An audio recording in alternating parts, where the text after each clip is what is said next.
Hello and welcome to day 9 of 25 with Pageants and Pythons tutorials countdown to Christmas. Today I'm going to be making this little votive holder with some little mix-ins that I got from the Dollar Tree.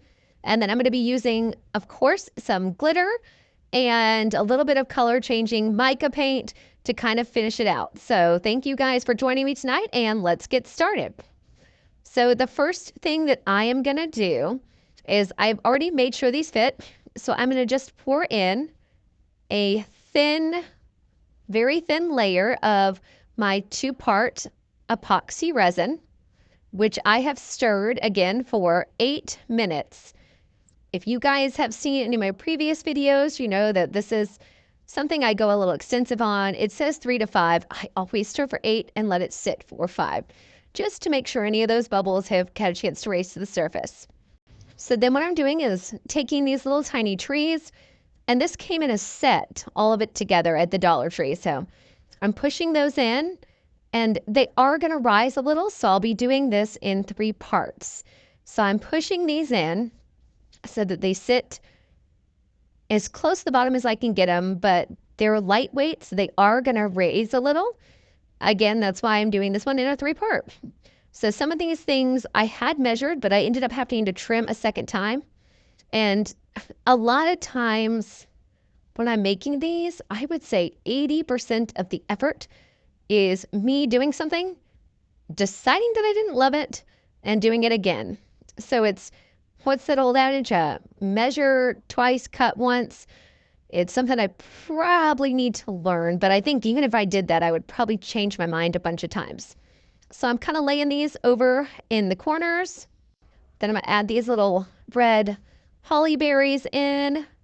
And then I'm going to come back and lay the rest of my stuff in.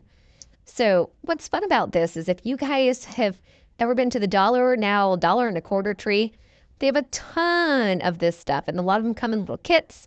This one was actually not a $1.25 kit. It was a $3 kit, I think. But it came with 6 of these trees, 3 sets of holly berries, and a bunch of this little like fern or holly or whatever you want to call it. So I can make a couple of these, or I can make one that's super, stocked full. But again, it came with 6 trees, so I'll have it for quite a few projects.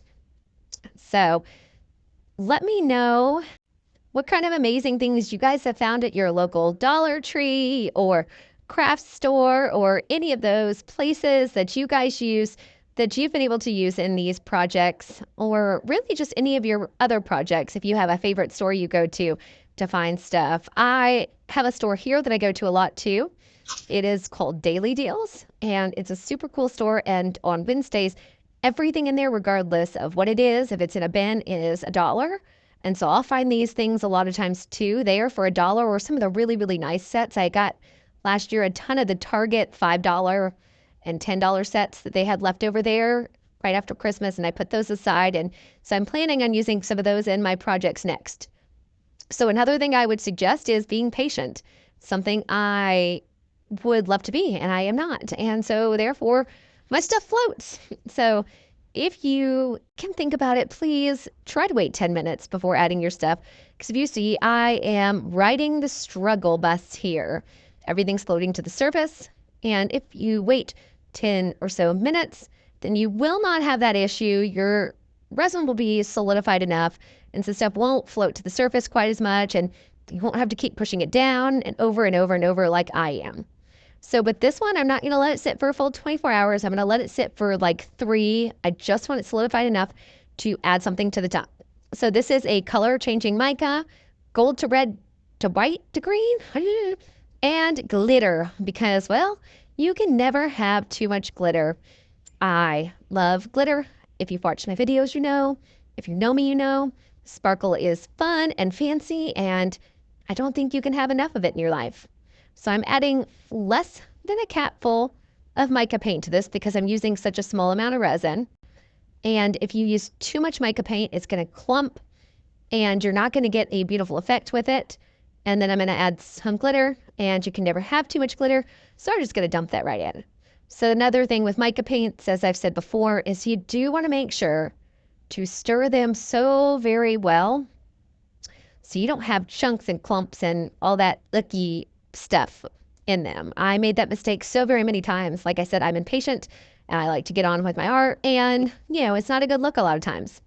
So I'm going to pour this in a thin layer over top and just make sure that I get it spread out very well across the whole project. I don't want a ton because I am going to do a third color tomorrow after it's had a chance to fully set, and I've had a chance to kind of debrief some of these things. And then I'm going to take these and try my hardest to push them in now that it's set for a long time, but I may have let it set for too long. So what I wound up doing was actually pushing holes in some of these, but I don't think you can tell afterwards because I do put a fairly opaque bottom on it. You guys let me know. Tell me if you can see the holes that I poked in these in the finished product. Something that would help that. Now I'm going to say it one more time. Me being patient, which I'm not. Sorry. All right. So I'm going to pour just a tiny teensy bit more on top. I do want those little bottoms of the candle holders covered, but I want to leave like an 1/8 of an inch room to add my blue tomorrow. So here we are 24 hours later. If you can see, some of those are almost over the lip, like the little branches and stuff. So I'm just going to come in with household scissors. And I didn't want to do this yesterday because I didn't want to dunk my scissors in resin. And this is just easy to come in the next day and snip what's going to end up being over the top of the line, because this is going on someone's table. So you don't want something that's going to scratch the surface. So I just snip those a little bit. And then I already had this pre-mixed, so I apologize for not doing that on camera. If you notice, it's like a gorgeous midnight blue. So I used midnight blue, and then I used 2 regular blues, 1 alcohol ink, and 2 pigments. So the pigments are different than the alcohol inks. You can only use very little. And then I used a black glitter and a blue glitter, and I mixed it all together. And then I just poured just a very, very, very thin layer so that you don't have any ridges. And sometimes I will over pour just a little. And there we go. This is the next day. This is my wonderful, amazing, beautiful, talented, sweet daughter unmolding this for me. And I hope you guys enjoy the results. If you guys have any suggestions for what I can maybe do to improve these votives or what I can put in them, please let me know in the comments. And again, thank you for tuning in and watching. I appreciate you all so much, and I hope you have a wonderful and fabulous holiday season and night. Thank you, and good evening.